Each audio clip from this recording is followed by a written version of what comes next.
Jesús es el Mesías. Jesús es el Mesías. El drama más asombroso y más dramático de la historia humana es la vida de Jesucristo. Esto sin lugar a ninguna duda.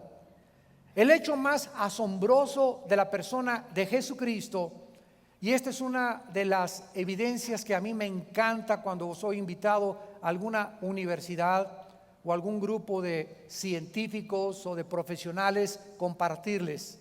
Una de las evidencias más asombrosas de la vida de Jesucristo es que es la única persona en la historia, el único personaje de la humanidad del quien se dieron detalles de una forma minúsculos, podríamos llamar, acerca de cuándo iba a nacer, dónde iba a nacer, quiénes iban a ser sus padres, qué iba a hacer durante su ministerio terrenal, cómo iba a ser apresado, quién lo iba a vender, cómo iba a entrar a la ciudad de Jerusalén, qué iba a suceder en la cruz, qué iba a suceder antes de la cruz, en la cruz, después de la cruz y durante la ascensión. Vuelvo a repetir, los detalles acerca de la vida de Jesucristo se encuentran en cientos de documentos escritos que nadie ha podido refutar, porque estos documentos aún permanecen ahí plasmados. Los que fuimos a Israel hace algunas semanas, entramos al Museo del Holocausto, y en el mero centro del Museo del Holocausto hay una como rotonda con todos los pergaminos del Mar Muerto, que también se llaman los rollos de Qumran, donde se encontraron en 1946, y exactamente el libro de Isaías, tal como estuvo en los pergaminos escritos, y casi todos los del Antiguo Testamento, ahí están plasmados para que la propia humanidad se dé cuenta que la Biblia es un libro inspirado por Dios y que no es algún invento de los seres humanos. Estos detalles de la vida de Jesucristo nos muestran de quién conoces tú en la historia. Y esto me encanta, repito, preguntarles a los maestros universitarios y a los estudiantes de filosofía: ¿quién de ustedes conocen a alguien en la historia que de una manera tan perfecta se haya escrito de él con tantos siglos de anticipación? Por ejemplo, hace 500 años, ¿verdad? Nadie sabía hace 500 años que Shakespeare ni siquiera iba a nacer. Mahoma, no hay absolutamente ningún documento que hable quién iba a ser, dónde iban a ser, quién iba a ser su madre, etcétera, etcétera. De Buda, jamás se mencionó que iban a ser Buda, ni que iba a aparecer por ahí este personaje de la historia. Y así nos damos cuenta que de todos los líderes religiosos, de los grandes hombres, de los grandes líderes, no existe en la historia ningún documento que haya dicho cuándo iban a ser el Dalai Lama, cuándo iban a ser tu gurú, el Maharaji Nachi Kachi Kokukachi, y cuándo iban a ser todos los líderes y falsos profetas que circulan por el mundo. Sin embargo, aquí tenemos en la Biblia los detalles más asombrosos, anunciando detalle, vuelvo a repetir, por detalle, de manera inequívoca, las profecías con cientos años de anticipación acerca de la vida del que mañana casi el mundo entero hay vacaciones porque celebran el nacimiento de Jesús. ¿Conoces algún otro personaje a quien el mundo le dé vacaciones porque nació? ¿Nació Buda? Ni siquiera sabes cuándo nació Buda, ni yo tampoco. Sé que nació en la ciudad de Medina, etcétera, etcétera. No sé la fecha. Nadie sabe cuándo nació Mahoma. Nadie sabe cuándo nació Hitler, cuándo nació Napoleón, cuándo nació el Dalai Lama, etcétera, etcétera. Y mucho menos que se paralicen las actividades y que hay un espíritu en el mundo de jingle bells, noche de paz, y un espíritu como de melancolía que embarga el mundo, y un espíritu donde todo el mundo se siente casi obligado a dar algo a alguien porque es la época de los regalos. ¿Quién puede en esta Navidad no darle un regalo a sus hijos, a su esposa? ¿Verá? Solamente los tacaños. Pero entre nosotros, ¿verdad? A los pastores nos dan regalitos también. Ojalá que a la salida hay algún 2 que 3 hay por ahí. Y es la época en la que todos nosotros tenemos ese espíritu de compartir. ¿De dónde viene este espíritu? ¿Por qué es ahora en Navidad cuando precisamente sentimos el regalarle algo a alguien? Porque estamos celebrando el regalo más grande que Dios nos dio, a su Hijo Jesucristo. Vemos en estos incidentes y en estas evidencias 4 grandes verdades demostradas por este hecho maravilloso de las profecías cumplidas. Porque al analizar tanto el Antiguo Testamento como el Nuevo Testamento y poder darnos cuenta que ningún hombre jamás en la historia ha sido capaz de haber escrito estas profecías cumplidas al pie de la letra y enseñanzas acerca de Cristo, que tenemos que concluir de una forma inevitable 4 cosas. Número 1, que la Biblia no es hecha por humanos. Toda escritura, dice 2 Timoteo capítulo 3, es inspirada por Dios. ¿Qué significa esto? Que cuando el rey David estaba escribiendo el Salmo 22, Dios mío, ¿por qué me has desamparado? Las palabras que 1000 años después Jesucristo iba a mencionar cuando estaba agonizando, ¿quién se las puso a David? Repartieron mis ropas, echaron suerte sobre de ellas, mi corazón fue como la cera, veo a las gentes como animales. Y comienza el Salmo 22 a describir la crucifixión 1000 años después. ¿Quién pudo decirle a Moisés, Génesis 3:15, que habría una semilla de una mujer? Espérenme un momento. Ahora que descubrimos el genoma humano, nos damos cuenta que la mujer no tiene semilla. La semilla la trae el hombre, que es el esperma.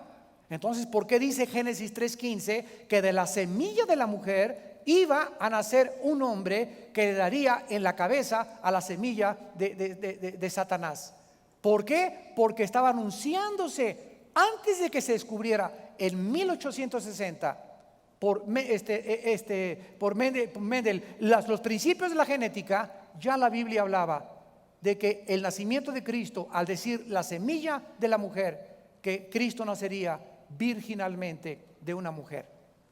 Los teólogos decían, ¿cómo puede una virgen tener un hijo? Porque es el momento en que tiene un hijo, pues ya no es virgen, ¿verdad? Pero sin embargo, nadie podía entender que iba a ser engendrado por obra del Espíritu Santo. Entonces, cuando la Biblia dice, toda escritura es inspirada por Dios, la palabra inspiración significa soplar dentro, spiro. O sea, Dios hizo esto, sopló esos pensamientos para que David los escribiera, sopló sus pensamientos para que Moisés los trasladara a los pergaminos, sopló los pensamientos sobre Pablo, sobre Juan, sobre Santiago, sobre Lucas, sobre Marcos, etcétera, etcétera. Y lo que esos hombres estaban escribiendo, se juntaron los documentos que forman los 66 libros de la Biblia en un periodo de 1500 años. Vuelvo a repetir, la Biblia fue escrita en un periodo de 1500 años por más de 40 hombres, que unos eran pastores, otros profetas, otros campesinos, otros pescadores, y casi entre ellos ninguno se conoció. Y sin embargo, esos 66 libros, cuando los pones juntos, hablan exactamente de lo mismo, de la obra de la redención a través del Mesías, el Hijo de Dios. Una vez yo le pregunté a un señor que me fue a vender enciclopedias a la casa de ustedes, y me llegó la Ilíada, Homero, Herodoto, las obras del dramaturgo de Shakespeare, la mitología griega, etcétera, etcétera. Y le pregunté a este vendedor de enciclopedias, ¿de casualidad no tienes por ahí 2 o 3 libros que hayan sido escritos con 5 años de diferencia por 3 autores diferentes y que converjan los 3 en el mismo pensamiento? Me dice, se metió a su computadora y bla, bla, y buscó. Dice, no existe tal cosa, y tengo 35 años vendiendo enciclopedias. No existe eso en el mundo de la literatura. Entonces yo me dirigí a mi escritorio y saqué la Biblia de mi oficina y le dije, te presento no 3, te presento 66 libros. escritos no en 4 o 5 años de diferencia, sino en un periodo de 1500 años. Y no por 2 o 3 autores, sino por más de 42 autores, y los 66 libros escritos en ese periodo hablan y mencionan todos y se combinan, y la armonía que existe entre ellos solamente pudo haber sido sobrenatural. Solo Dios pudo haber inspirado este libro. Así que cuando alguien te diga es hecho por los hombres, no saben ni siquiera lo que te están diciendo. En segundo lugar, esto nos demuestra que el Dios de la Biblia es el único que conoce el principio y el final. Él es el único y verdadero Dios. Nadie más que Dios conoce el futuro. Y tú te puedes meter con las filosofías o las profecías de Nostradamus. Del 100% de sus profecías, el 23% sean cumplidas, y las otras hasta la fecha nadie las entiende. Las profecías de Janine Dixon, las de los brujos, que va a llover, que la semana que entra un terremoto, pero la Biblia dice una regla: cuando alguien diga algo del futuro y se cumpla, el 100% es de Dios. Un solo 1% que se equivoque la persona, esa persona no ha hablado de parte inspirada por el Espíritu Santo.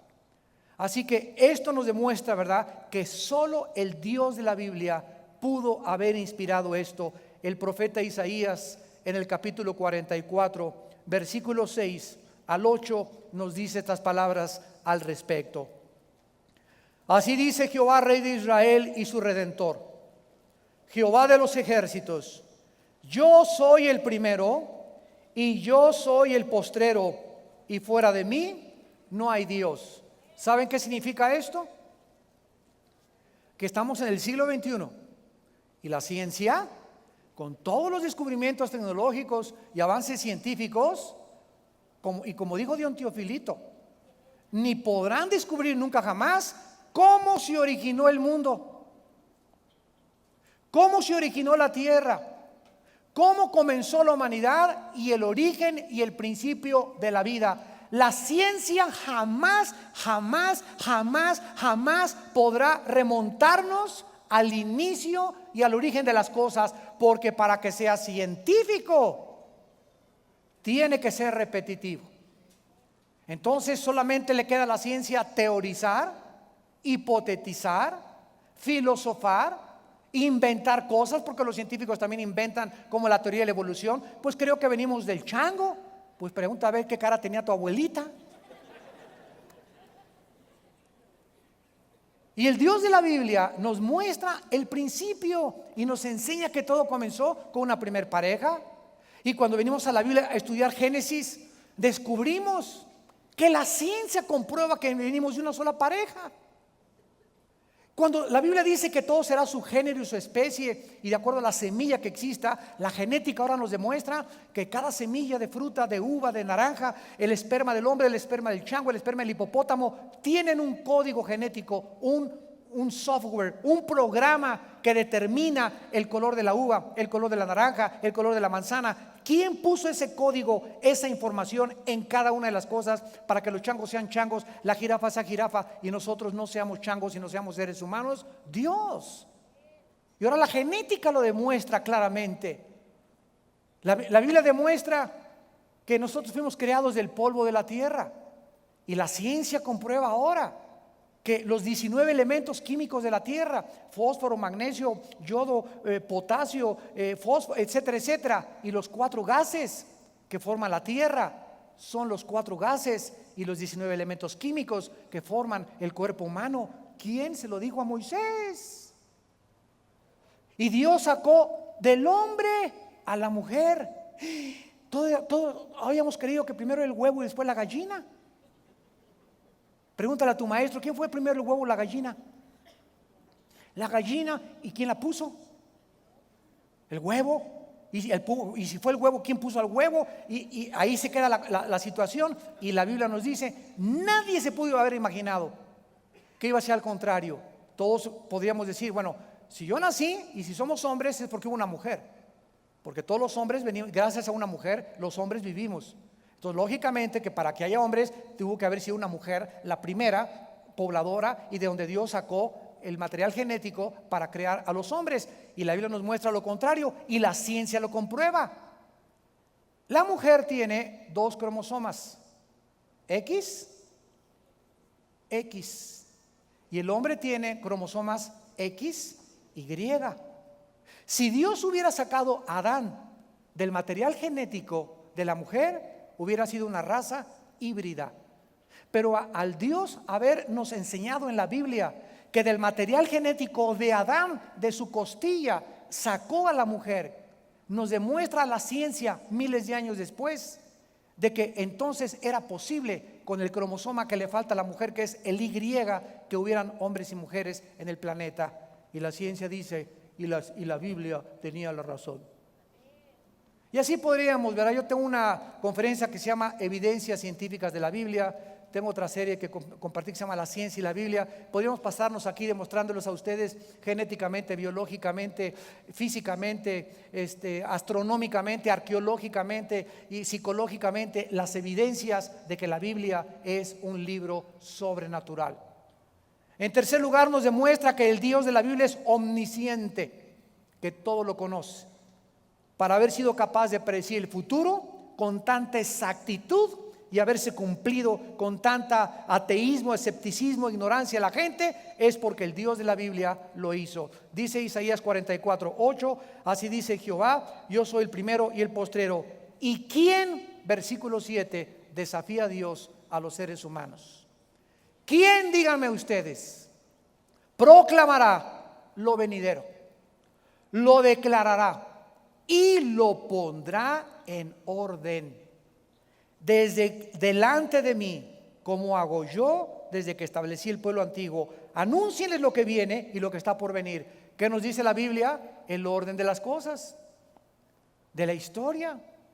La historia es la historia de Dios y la historia tiene un orden, porque el Dios del universo es un orden, es un Dios de orden y de diseño y de perfección.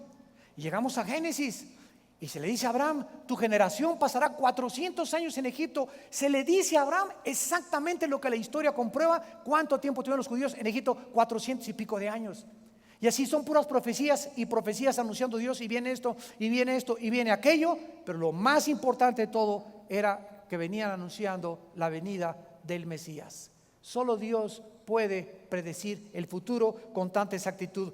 ¿Quién profetizó que antes de que Cristo viniera no iba a ser Rusia, no iban a ser los Estados Unidos, no iba a ser Francia, no iba a ser Alemania, no iba a ser Inglaterra, no iba a ser España ni Italia, el último imperio mundial? La Biblia profetizó hace 2600 años que antes de que viniera Cristo, Europa volvería a resurgir con un grupo de 10 naciones que el anticristo va a gobernar, y ni Rusia, ni Estados Unidos, ni ninguna otra potencia en el mundo puede tener la supremacía política, militar y económica que ahorita, ante nuestros ojos, Europa está teniendo. El dólar tiene 2 años que no se puede levantar el dólar. El euro lo supera, el yen japonés ya está superando al dólar. La OPEP, la Organización de Países Exportadores de Petróleo, acaban de firmar un acuerdo de no comprar petróleo en dólares, sino en euros, para darle en la torre al dólar. Y se espera en los próximos años una grande recesión en los Estados Unidos de Norteamérica. ¿Por qué? Para que se cumplan las profecías. Estados Unidos tiene los días contados, Rusia tiene los días contados, y ante nuestros ojos Europa se está elevando ante el poder económico, militar, político más grande de toda el orbe y de todo el planeta. Los profetas hebreos lo dijeron con 2600 años de antigüedad. ¿Quién profetizó que Irán e Irak, Ezequiel 38, del 4 al 6, iban a ser las 2 naciones que iban a acompañar a Rusia para atacar a Israel? Cuando hace unos meses el presidente de Irán declaró: yo voy a exterminar a Israel. Todas las cosas que la Biblia profetizó ante nuestros ojos, somos testigos de que los profetas hebreos hablaron siendo inspirados por el Espíritu Santo. Dice el versículo 8: no temáis ni os amedrentéis. El temor fuera de nuestra vida.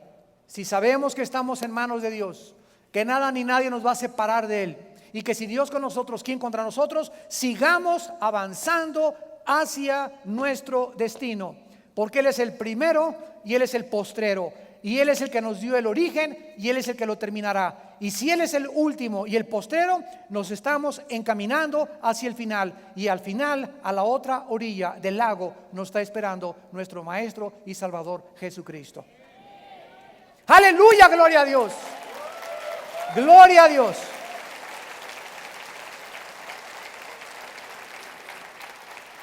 Pero podríamos tener ateos, escépticos, que nos podrían objetar diciéndonos: bueno, tal vez han arguido, fueron meros accidentes, chances, coincidencias que sucedieron. Pero, señor ateo, señor escéptico, señor agnóstico, déjeme hacerle esta proposición. Cuando cierto número de detalles son dados, el chance del cumplimiento de una profecía es absolutamente descartado dentro de la ley de las probabilidades. Las profecías de Cristo nos dan varios detalles de tiempo, lugar, incidentes, nombres que acompañan a estas profecías, nombres de políticos que iban a surgir, y no se puede demostrar que son cientos de chances y accidentes juntos. Supongamos que solamente hubiera 50 profecías. Fíjense nada más, vamos a ponérsela fácil a los ateos. Solamente 50 profecías de las 333 que hay. Vamos a bajarle el número, le vamos a bajar más de 200 rayitas y nos quedamos con 50 profecías nada más de las 333 que hablan de Jesucristo, relacionadas con la primera venida de Jesucristo, y que ya nos dieron detalles de su venida y que todas se cumplieran en las personas de Jesús. Solamente 50.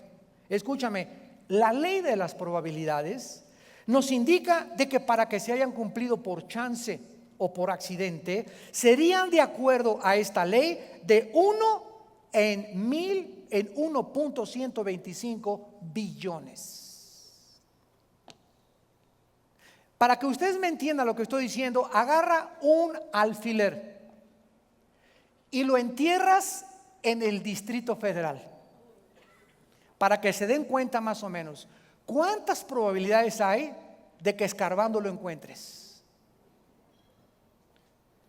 1 en 1.125 billones, si es que lo encuentras. Esas son las mismas probabilidades de que las profecías de Cristo hayan sido accidentes o chances. Y si ahora solo añadiésemos a esto dos elementos más, a estas 50 profecías, que son el tiempo y el lugar donde sucederían, la inmensa improbabilidad de que se hubieran cumplido por coincidencia excedería a todos los números que pudiéramos tener para ser contados. Veamos rápidamente algunas profecías anunciando que el Mesías vendría. En Génesis 3:15 fue la primera, donde se profetiza que de la semilla de la mujer vendría el que heriría en la cabeza a Satanás. Entonces, desde aquí encontramos la primera profecía de que una semilla de una mujer, el Mesías que vendría, nacería de una virgen. Tenemos en Zacarías 9:9: alégrate mucho, hija de Sión, da voces de júbilo, hija de Jerusalén. He aquí tu rey vendrá a ti, justo y salvador, humilde y cabalgando sobre un asno, sobre un pollino, hijo de asna. No solamente se está anunciando de dónde, en Jerusalén. No solamente se está anunciando que iba a venir un Mesías o un rey, sino que también se está anunciando, vean los detalles, montado en un burro.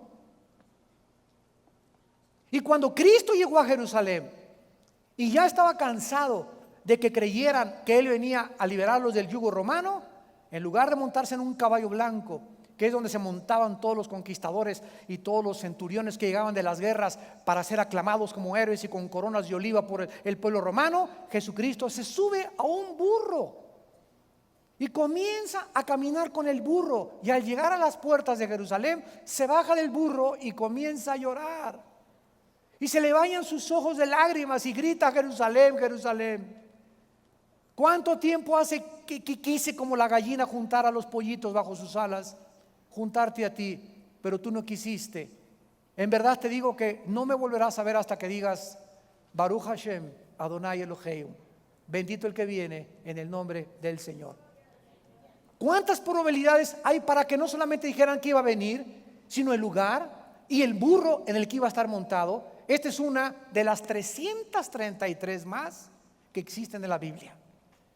Otra más, Isaías 11:1: saldrá una vara del tronco de Isaí, que era el papá de David, y un vástago retoñará de sus raíces. Aquí se profetiza que el Mesías descendería de una semilla, de un esperma, de un linaje, de una familia, exactamente que fuera del rey David, como Dios en 2 Samuel 7 le prometió a David. Digan a la hija de Sión, Isaías 62:11: he aquí viene tu Salvador, he aquí su recompensa con él y delante de él su obra. Aquí se anuncia que vendría el Mesías, pero que vendría también a recompensar y que vendría también a hacer las obras de Dios. Pero el Mesías tenía, antes que reinar, tenía que sufrir y morir en una cruz. Vean ustedes, de las 336 profecías cumplidas de Cristo en el Nuevo Testamento, examinemos algunas poquitas.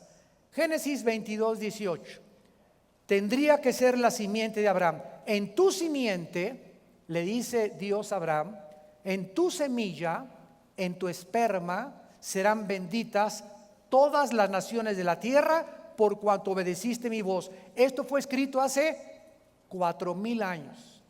¿Cuándo se cumplió? En Gálatas 3:16 en el Nuevo Testamento. Ahora bien, a Abraham fueron hechas las promesas y a su semilla, a su simiente. Y no dice a las simientes como si hablara de muchos, sino como de uno: a tu simiente, la cual es Cristo. Otra que vendría de la tribu de Judá, Génesis 49:10: no será quitado el cetro de Judá, ni el legislador de entre sus pies, hasta que venga el enviado o el Mesías. Hebreos 7:14: porque manifiesto es que nuestro Señor vino de la tribu de Judá. ¿Qué le estoy enseñando, santos? Profecías de Génesis, de Zacarías, de Isaías, de Ezequiel, de los profetas que se cumplieron en el Nuevo Testamento. Lo que dijeron los escritores del Antiguo Testamento lo cumplieron y dijeron los escritores y los apóstoles. Esto que dijeron estos profetas hebreos, nosotros lo estamos viendo y el cumplimiento está delante de nuestra faz, para demostrar que el Mesías verdaderamente era el único Mesías que la humanidad ha tenido. Isaías 7:14: por tanto el Señor mismo os dará señal, he aquí la virgen. ¿La virgen? Si es virgen, ¿cómo puede estar preñada? La virgen concebirá. ¿Cómo puede concebir? Pues ya dejaría de ser virgen, ¿no es verdad? Pero aquí se está hablando que una virgen va a concebir. ¿Cómo puede una virgen concebir si no es embarazándose de un hombre? ¿De qué está hablando Isaías? La virgen concebirá y dará a luz un hijo, y su nombre será Teófilo. Eso dice Pancracio, Palemón. Su hijo será Dios con nosotros. ¿Por qué? Porque era Dios el que nacería en el vientre de esa virgen, y ella no se embarazaría de un hombre, se embarazaría del Espíritu Santo. El esperma del Hijo de Dios lo puso el Espíritu Santo. ¿Cuándo se cumplió? Llega el ángel Gabriel y estando desposada María con José, antes, dice Mateo 1:18-23, antes de que se juntasen, antes de que se casasen legalmente, María y José estaban comprometidos, no podían tener relaciones sexuales antes de casarse. Antes de que se casaran, antes de que se juntasen, se halló que había concebido del Espíritu Santo. La Biblia nos es clara, no fue José quien embarazó a María. Un ángel le dijo a José, porque al saber José, Madre Santa, y dijo Santa María Cachucha haber dicho José, en cuanto se entere en la colonia Roma de que mi novia está embarazada, que nos van a acusar que nos comimos la torta antes. Y va a ser humillada y hasta pueden matarla a pedradas por adulterio. Porque si me preguntan que yo fui, yo voy a decir que a mí que me esculquen. Y entonces, sabiendo el ángel los pensamientos de José y cómo un hombre podía soportar la humillación de ver a su novia embarazada. Oye, que me diga tu novia, ¿verdad? Me embarazó un ángel, que te lo crea Santa Claus, le vas a contestar, ¿verdad? Tuvo que intervenir sobrenaturalmente Dios. No se lo hubiera creído, ningún hombre le hubiera creído eso. Entonces un ángel tuvo que intervenir, entrar al escenario mundial y decirle: no tengas miedo de recibir a María tu mujer, porque lo que en ella es engendrado del Espíritu Santo es. Pero esto aconteció para que se cumpliese lo dicho por el Señor por medio del profeta Isaías: una virgen concebirá y dará a luz un hijo y llamará su nombre Emmanuel. Esta es la palabra de Dios y las evidencias maravillosas del nacimiento de Cristo. Ahora, no solamente nos dice la Biblia que iban a hacer, que iban a traer un burro, sino que también el poblado donde iban a ser. Miqueas 5:2. Pero tú, Belén Efratá, para estar la más pequeña entre las familias de Judá, de ti, no de Toluca, ni de Río Lerma, ni de Cuautitlán Izcalli, de ti, precisamente 500 años antes de que naciera el Mesías, los profetas dijeron: en este precisa lugar, en esta aldea pequeñita, insignificante, que significa Belén. ¿Qué significa? La casa del pan, en hebreo. Ahí estuvimos, bueno, nos íbamos a quedar una noche, pero no nos quedamos. Que se los cuenten los que fueron a Israel, ¿por qué no nos quedamos? Salimos por piernas. Bueno, es otra historia.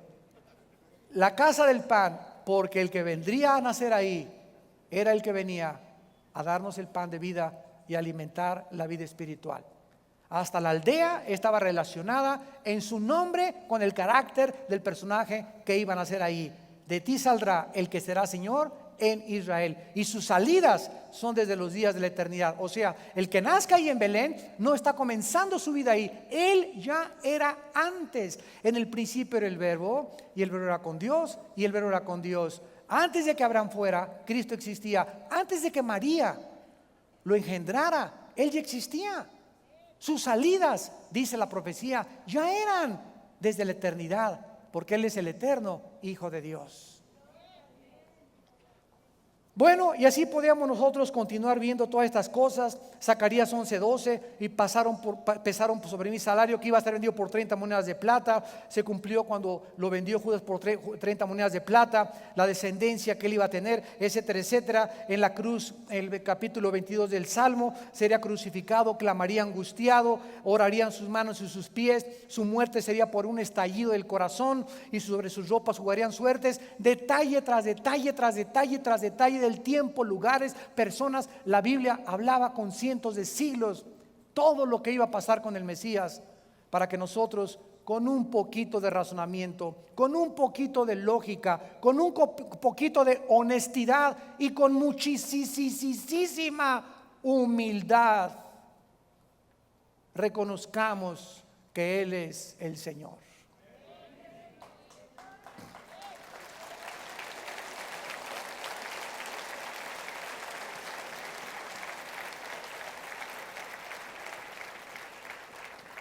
Y no solo la Biblia nos muestra con cientos años de anticipación todo aquello que el Mesías cumpliría, sino que el mismo Jesucristo, cuando vino al mundo, lo sabía. ¿Desde cuándo lo sabía? Posiblemente desde los 12 años de edad. Cuando estaban en la fiesta los papás y la algarabía, y por acá por allá, y la rueda de la fortuna y los caballitos, etcétera, etcétera, y de repente en toda la gente, la peregrinación, vámonos José y María, y pues como ahí no se preocupaban de que alguien se robara al niño, a aquellos, porque todos eran conocidos del pueblo, habían ido a esa fiesta a Jerusalén, y ya iban ahí como 3 días caminando, y pues María, por el niño, ¿dónde andará? Por ahí anda el niño. Pues el niño, ¿cuál? ¿Dónde estará? Jesús, ¿dónde estás? No, ahí lo encuentra. Y se regresa José y María a Jerusalén. Y lo buscan por todos lados, en la feria, en Reino Ventura, en los caballitos, etcétera, etcétera, donde un niño era lógico que pudiera estar. Nadie se hubiera imaginado dónde encontraron al niño en el templo, hablando con los doctores de la ley a los 12 años de edad y maravillándolos con las respuestas que les estaba dando. Hijo, ¿dónde estabas? Y les contesta el niño: ¿qué no sabéis? Que en los negocios de mi padre me es menester estar. O sea, papá y mamá, gracias a Dios que ustedes han sido mis padres terrenales, pero como los niños hebreos a los 12 años, estoy dando el primer paso para mi emancipación, para comenzar a tratar de crecer en la gracia y el conocimiento de mi Padre. Ahora va a haber otra enseñanza que vendrá del cielo. El Espíritu Santo me va a comenzar a enseñar, y hasta el río Jordán el Espíritu Santo vino sobre él y le dio el poder de poder comenzar a predicar. Pero la Biblia es muy clara respecto a que Cristo sabía y les dijo a los discípulos: es necesario que el Hijo del Hombre sea entregado en manos de pecadores y de religiosos, y a los 3 días sea crucificado y a los 3 días resucite. Escuchen esto: cuando Judas planeó matar a Cristo con los religiosos fariseos, no lo querían matar en la Pascua. Y dijeron: no lo hagamos en la Pascua, busquemos cualquier otra ocasión menos la Pascua. Porque si lo hacemos en la Pascua, va a haber mucha gente que lo sigue y que a lo mejor se nos echan encima. Y la Biblia nos muestra que el tiempo, la hora y el día, los minutos y los segundos de la muerte de Cristo no estaba en el consejo de los hombres, sino en la sola potestad del Padre. Y aunque los hombres planearon eso, en el momento en que la última cena, Cristo descubre a Judas y le dice: el que moje el pan en mi plato, el que se me va a entregar. Nadie se dio cuenta de que era Judas, pero Judas sí se dio cuenta de que su maestro ya sabía quién era él. ¿Y saben qué hizo Judas? Se salió corriendo y se fue con los sacerdotes y les dijo: vamos a tener que adelantar la muerte de este hombre, porque él ya sabe quién soy. Y si no, ya no lo vamos a poder capturar, y se va a ir a escapar de Jerusalén y se va a esconder. Entonces fueron por un grupo de soldados romanos a Getsemaní a buscarlos, que es donde Cristo dejó a Judas, y entonces regresaron y ahí capturaron a Jesucristo, porque era la hora, la noche, el día y el año que Dios había escogido. Tú no vas a morir cuando los doctores digan. Tú no vas a morir cuando las personas opinen. Tú vas a morir y yo voy a morir en el tiempo exacto que Dios tiene destinado para nosotros. Y antes de eso, nada ni nadie nos podrá separar de su amor. Ni espada, ni desnudez, ni vergüenza, ni hambre, ni pobreza.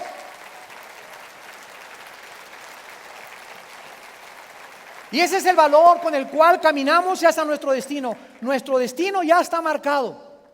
Y estamos caminando somos hechura suya, creados en Cristo Jesús, las cuales Él preparó. Solamente estamos caminando en el camino que Él ya nos preparó hacia el destino final, a encontrarnos con Él, para que enjugue nuestras lágrimas, seque nuestros ojos y nos diga: sean benditos al reino de mi Padre. Cristo dijo en Juan 5:39: escudriñen las Escrituras, porque a ustedes les parece que en ellas tienen la vida eterna, y ellas son las que dan testimonio de mí. Cristo certifica, Cristo confirma, como un notario público pone un sello certificando que ese documento es legal. Cristo certifica con sus palabras: lo que está escrito en la Biblia está escrito de mí. Las fiestas, las ofrendas, los sacerdotes, el tabernáculo, los patriarcas, los reyes, los gobernantes, los profetas, todos, absolutamente todos hablaron de mí. Lucas 24, 25 al 27. Ahí van los discípulos. El maestro no que iba a resucitar, no que era el Mesías. Y se les aparece de repente una persona con una como capucha y comienza a caminar con ellos. Y escuchen ustedes lo que ese hombre les comienza a decir. Lucas 24, 25 al 27. Oh insensatos y tardos de corazón, para creer todo lo que los profetas han dicho de mí. Cabezones, cabezones, cabezones, tercos como las mulas. ¿Cómo es posible que ustedes todavía duden cuando vieron en mí el cumplimiento de Isaías, de Abraham, de Isaac y de todos los que hablaron de mí? Tardos de corazón para poder entender estas cosas. ¿Qué no sabían que yo tenía que morir y tenía que resucitar? ¿O qué no estaban esperando ustedes mi resurrección? Pero no los culpemos. No les echemos la culpa a ellos y les digamos cabeza de topollillo. Porque nosotros en el siglo XXI sabemos perfectamente bien, por las señales que nos da la Biblia, que Cristo está cerca. Y miren ustedes cómo la mayor parte de los cristianos están viviendo. Insensatos y tardos de corazón. ¿Que la Biblia acaso no profetizó esta apostasía? Europa surgiendo, estos cambios climatológicos, el calentamiento global, el aumento del ocultismo, el aumento de la pornografía, el aumento del placer, el aumento de los ataques contra el cristianismo. ¿Que acaso los profetas no lo estamos leyendo cada domingo, cada vez que haces un estudio bíblico? Entonces, ¿por qué no has entendido que debes vivir en santidad? Antes de criticarlos, no nos adelantemos, porque posiblemente muchos sean como ellos. No era necesario, les dice, que el Cristo padeciera estas cosas y que entrara en su gloria.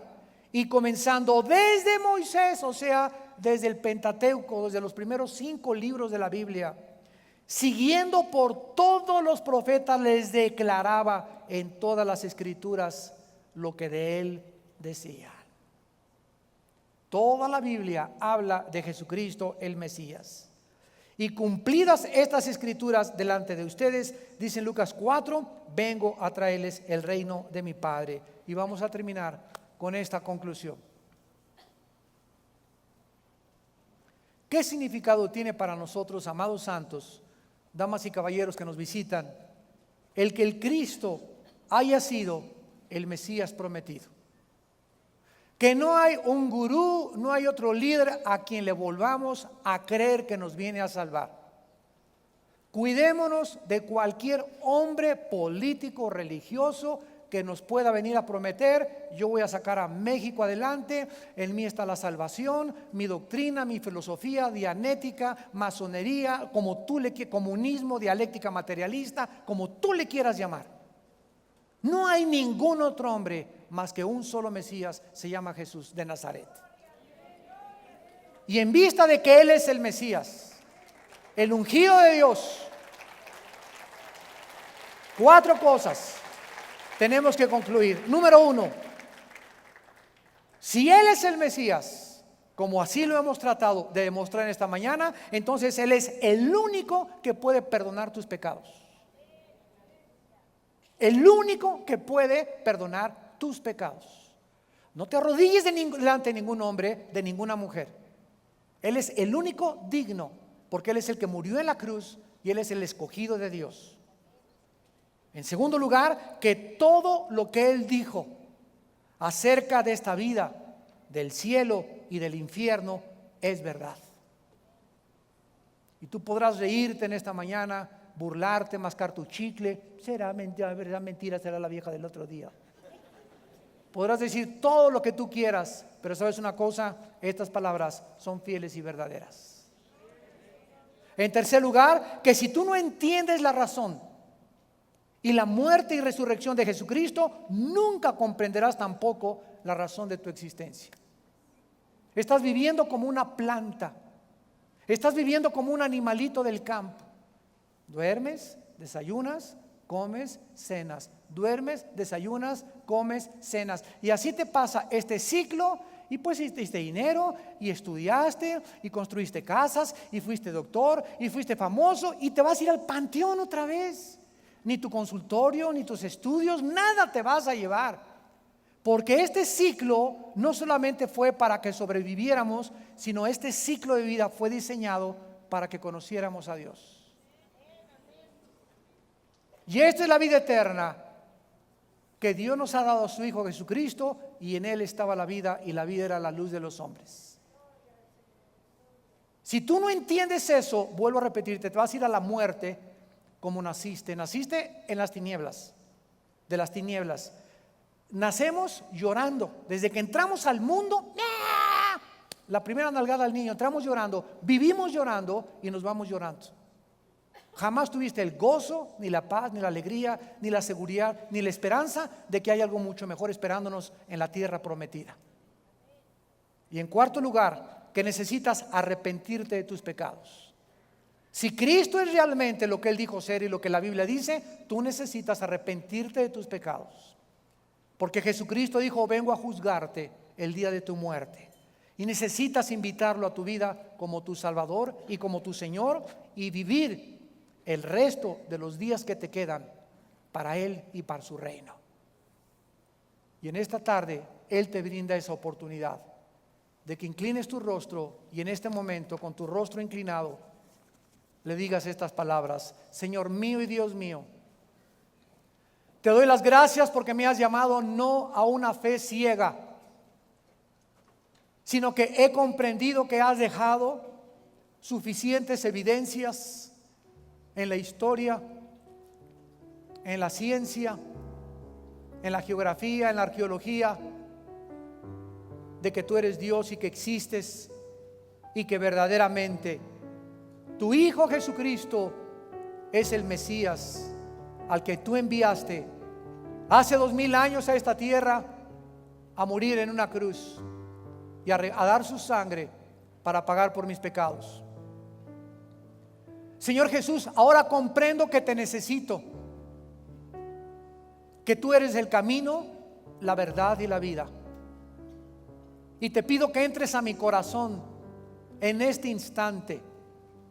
Me arrepiento de mi vida, de mi vanidad en la que he vivido, en los placeres en los que me he sumergido, en las mentiras que he aceptado del mundo y no de ti.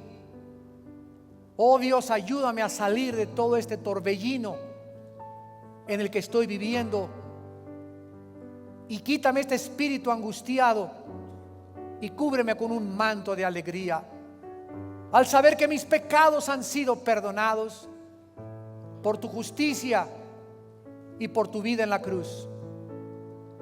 Señor Jesucristo, creo con todo mi corazón que a los 3 días resucitaste de los muertos, que saliste de la tumba victorioso para decirme que tú eras la resurrección y la vida, y prometerme que después de mi muerte yo viviré contigo eternamente.